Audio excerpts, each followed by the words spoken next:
নমস্কার বন্ধুরা, আজ আমি নিয়ে এসেছি বরবটির দুটো সহজ দারুণ মুখরোচক ও টেস্টি নিরামিষ রেসিপি, যেগুলো কিন্তু গরম গরম ভাতের সাথে খেতে দারুণ লাগবে।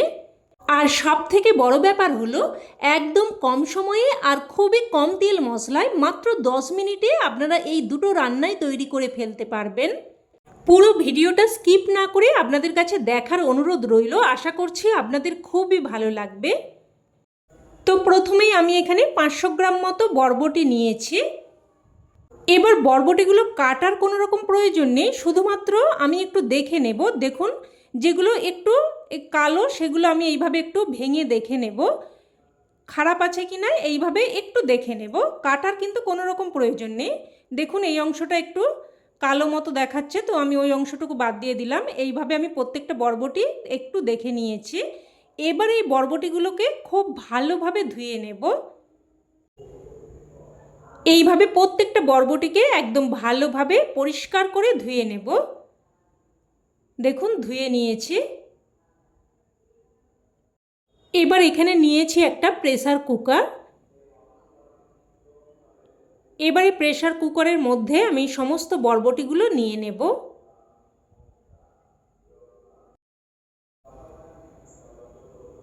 তো সমস্ত বরবটিগুলো নিয়ে নিয়েছি।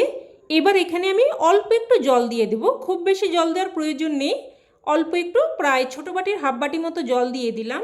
আর দিয়ে দেব অল্প একটু, প্রায় হাফ চামচ মতো লবণ। এবার প্রেসার কুকারের ঢাকনা ভালোভাবে আটকে নিলাম। এবার গ্যাস অন করে প্রেসার কুকার বসিয়ে দিয়েছি। আর আমি এখানে 4টে সিটি দিয়ে দেব।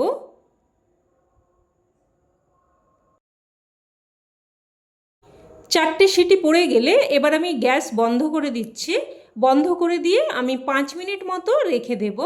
তো 5 মিনিট পর দেখুন, প্রেসার কুকারের আমি ঢাকনা খুলে নিলাম। আর বরবটি কিন্তু একদম সেদ্ধ হয়ে গেছে। এবার এই বরবটিগুলো আমি অন্য একটা থালার মধ্যে উঠিয়ে রাখছি। আর দেখুন, এই বরবটি সেদ্ধর জলটা আমি কিন্তু ফেলবো না, এটা আমি রান্নাতে ব্যবহার করে নেব, তবে আপনারা চাইলে ফেলেও দিতে পারেন। এবার আমি এখানে নিয়েছি একটা মিক্সিং জার। মিক্সিং জারের মধ্যে আমি অর্ধেক বরবটি নিয়ে নিচ্ছি। আর অর্ধেক বরবটি দিয়ে আমি অন্য একটা রান্না আপনাদের দেখাবো। তো ওটা এক সাইডে রেখে দিয়ে এবার দেখুন, এটাকে আমি পেস্ট করে নিলাম। তো পেস্ট করে নিয়ে এটাকে এবার এক সাইডে রেখে দিচ্ছি। এবার গ্যাস অন করে কড়াই বসিয়ে দিয়ে দিলাম প্রায় 2 চামচ মতো সর্ষের তেল। তেল হালকা গরম হয়ে আসলে দিয়ে দিলাম হাফ চামচ কালো জিরে। আর একটা শুকনো লঙ্কাকে 2 টুকরো করে দিয়ে দিলাম। এবার ফোড়নটাকে নাড়াচাড়া করে কয়েক সেকেন্ড ভেজে নেব। ফোড়নটা ভেজে নিয়ে এবার এখানে দিয়ে দিচ্ছি আলু। এইখানে আমি একটা মিডিয়াম সাইজের আলুকে দেখুন এরকম ছোট ছোট টুকরো করে দিয়েছি। এবার এখানে দিয়ে দিচ্ছি অল্প একটু লবণ। আর বরবটি সেদ্ধ করার সময় লবণ দিয়েছিলাম, তো সেই মতো বুঝে লবণটা দিতে হবে। আর দিয়ে দিলাম অল্প একটু হলুদ গুঁড়ো। এবার লবণ আর হলুদ গুঁড়োটা দিয়ে ভালোভাবে মিশিয়ে নেব। ভালোভাবে মিশিয়ে নিয়ে এবার মিডিয়াম ফ্লেমে একটা ঢাকনা দিয়ে দিয়ে আলুগুলোকে প্রায় 3 থেকে 4 মিনিট মতো ভেজে নেব। এবার অন্যদিকের গ্যাস ওভেনে একটা তড়কা প্যান বসিয়ে দিয়েছি। এখানে এবার নিয়ে নিচ্ছি 2 চামচ মতো সাদা তিল। লো ফ্লেমে অনবরত নাড়াচাড়া করে এই সাদা তিলটাকে একটু ভেজে নেব। একটুক্ষণ ভাজলেই দেখবেন তিলটা এইরকম লাল হতে শুরু করবে। তো এবার এটাকে সাথে সাথেই নামিয়ে নিতে হবে। তো এটাকে সাথে সাথেই নামিয়ে নিলাম। এবার এটাকে একটু ঠান্ডা হতে দেব। তো এটাকে এক সাইডে রেখে দিচ্ছি। আর এদিকে কিন্তু প্রায় 3 থেকে 4 মিনিট মতো ঢাকনা দিয়ে দিয়ে আলুগুলোকে ভেজে নিয়েছি। মাঝে একবার কিন্তু আমি ঢাকনা তুলে নাড়াচাড়া করে দিয়েছিলাম। এবার এখানে কয়েকটা চেরা কাঁচা লঙ্কা দিয়ে দিলাম, তবে ঝালটা কিন্তু অবশ্যই আপনারা আপনাদের স্বাদ অনুযায়ী দিয়ে দেবেন। এবার লঙ্কাটা দিয়েও আমি একটু নাড়াচাড়া করে ভেজে নেব। তো দেখুন, লঙ্কা আলু বেশ কিন্তু ভালো মতো ভাজা হয়ে গেছে। এবার এখানে তৈরি করে রাখা বরবটির পেস্ট দিয়ে দিচ্ছি। আর বরবটির সেদ্ধ জলটা যে আমি আলাদা করে রেখে দিয়েছিলাম ওই জলটাও দিয়ে দিলাম। আর সাথে মিক্সিং জারটা ধুয়ে অল্প একটু জল দিয়ে দিলাম। এবার সব কিছু নাড়াচাড়া করে ভালোভাবে মিশিয়ে নেব। ভালোভাবে মিশিয়ে নিয়ে এবার মিডিয়াম ফ্লেমে একটা ঢাকনা দিয়ে প্রায় 4 থেকে 5 মিনিট মতো রান্না করে নেব। তো এদিকে এটা হতে থাকুক। এবার এদিকে কিন্তু তিলটাও একটু ঠান্ডা হয়ে গেছে। এবার এই তিলটাকে আমি হামানদিস্তাতে করে হালকা গুঁড়ো করে নেব। একদম কিন্তু মিহি করে গুঁড়োটা করার প্রয়োজন নেই। দেখুন এইরকম একটু দানা মতো রেখে দু একটা তিল গোটা থাকবে, এইভাবে গুঁড়োটা করে নিয়েছি। এবার এদিকে ঢাকনা দিয়ে মিডিয়াম ফ্লেমে প্রায় 3 থেকে 4 মিনিট মতো রান্না করে নিয়েছি। আবার একটু নাড়াচাড়া করে মিশিয়ে নিলাম আর দেখে নেব আলু সেদ্ধ হয়েছে কিনা। তো দেখুন আলু কিন্তু একদম ভালো মতো সেদ্ধ হয়ে গেছে।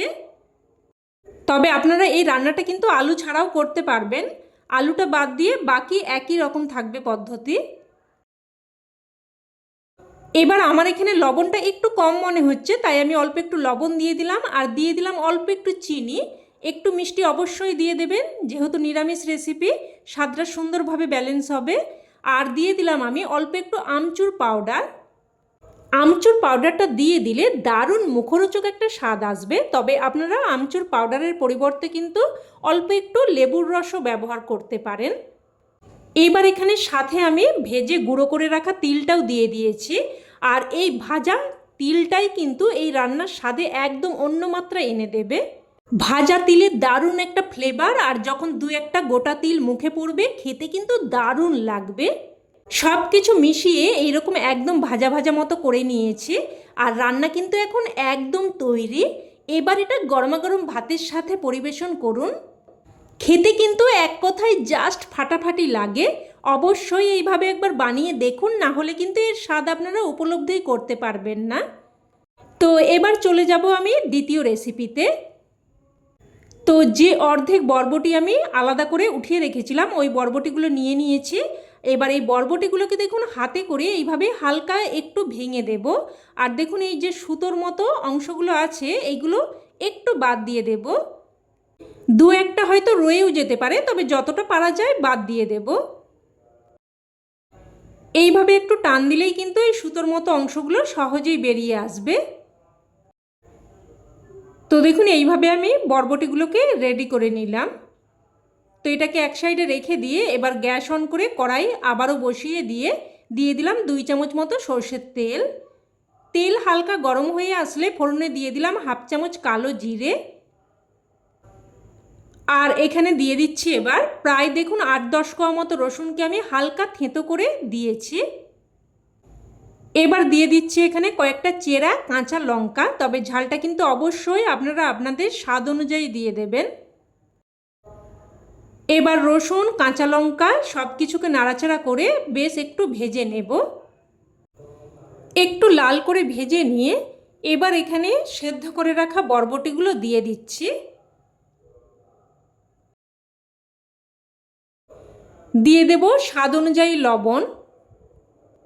বরবটি সেদ্ধর সময় কিন্তু অল্প একটু লবণ দেওয়া ছিল, তো সেই বুঝেই কিন্তু লবণটা দিয়ে দিতে হবে। এবার সব কিছু ভালোভাবে মিশিয়ে নেব। মিশিয়ে নিয়ে এবার একটা ঢাকনা দিয়ে মিডিয়াম ফ্লেমে প্রায় 3 থেকে 4 মিনিট মতো রান্না করে নেব। আর এই সময় আমি একটা মশলা তৈরি করে নেব। তো এখানে নিয়ে নিচ্ছে 1/2 চামচ মতো সাদা বা হলুদ সর্ষে আর 1/2 চামচ মতো কালো সর্ষে। এবার এগুলোকে আমি মিহি করে বেটে নিয়েছি। এবার এদিকে কিন্তু প্রায় আমি 4 থেকে 5 মিনিট মতো ঢাকনা দিয়ে রান্না করে নিয়েছি। দেখুন সব কিছু কিন্তু একটু বেশ ভাজা ভাজা মতো হয়ে গেছে। আবারও একটু নাড়াচাড়া করে মিশিয়ে নিয়ে এবার এখানে তৈরি করে রাখা সর্ষের পেস্ট দিয়ে দিচ্ছি। মশলার বাটিটা ধুয়ে সামান্য একটু জলও দিয়ে দিলাম। আর আপনারা চাইলে সামান্য একটু কিন্তু হলুদ গুঁড়োও দিয়ে দিতে পারেন বরবটিগুলো ভাজার সময়। আমার কিন্তু হলুদটা দেওয়া হয়নি। এবার প্রায় মিনিট 2-3 মতো নাড়াচাড়া করে বেশ একটু ভাজা ভাজা মতো করে নিতে হবে। আর খুন্তিতে করে এইভাবে একটু করে ভেঙে বরবটিগুলোকে ভালোভাবে মিশিয়ে নিতে হবে। তো যখন বেশ একটু ভাজা ভাজা মতো হয়ে আসবে তখন সামান্য একটু চিনি দিয়ে দিলাম। এতে করে স্বাদটা সুন্দরভাবে ব্যালেন্স হবে, তবে রান্নাটা কিন্তু একটু মিষ্টি হবে না। তবে আপনারা যদি একদমই অপছন্দ করেন সেক্ষেত্রে কিন্তু চিনিটা বাদ দিয়ে দিতে পারেন। তো চিনিটা দিয়ে ভালোভাবে মিশিয়ে নিয়েছি, আর দেখুন একদম কিন্তু ভাজা ভাজা মতো করে নিয়েছি। এবার এখানে সবশেষে দিয়ে দিচ্ছি 1 চামচ মতো কাঁচা সর্ষের তেল। সবশেষে একটু কাঁচা সর্ষের তেল দিয়ে দিলে তরকারিতে কিন্তু একটা বেশ ঝাঁঝালো ফ্লেভার আসবে। তো সর্ষের তেলটা দিয়ে একদম ভালোভাবে মিশিয়ে নিয়েছি, আর রান্না কিন্তু এখন একদম তৈরি। তো তৈরি হয়ে গেল খুবই সহজ বরবটির দুটো দারুণ টেস্টি মুখরোচক রেসিপি। অবশ্যই কিন্তু এইভাবে একবার বানিয়ে দেখবেন, আর আমার 100% বিশ্বাস খেয়ে আপনাদেরও খুবই ভালো লাগবে। তো এই 2 সহজ রেসিপি আপনাদের কাছে কেমন লাগলো অবশ্যই কমেন্টে জানাবেন, আর ভালো লেগে থাকলে প্লিজ একটা লাইক দিয়ে দেবেন, আর চাইলে অন্যান্য বন্ধুবান্ধবদের সাথে শেয়ারও করতে পারেন। আর চ্যানেলের নতুন বন্ধু হয়ে থাকলে চ্যানেলটিকে অবশ্যই করে সাবস্ক্রাইব করে নেবেন। তো আজ এই অবধি, আবারও অন্য কোনো রেসিপিতে দেখা হবে। ততক্ষণে ভালো থাকবেন, সুস্থ থাকবেন, আর সকলকে ধন্যবাদ।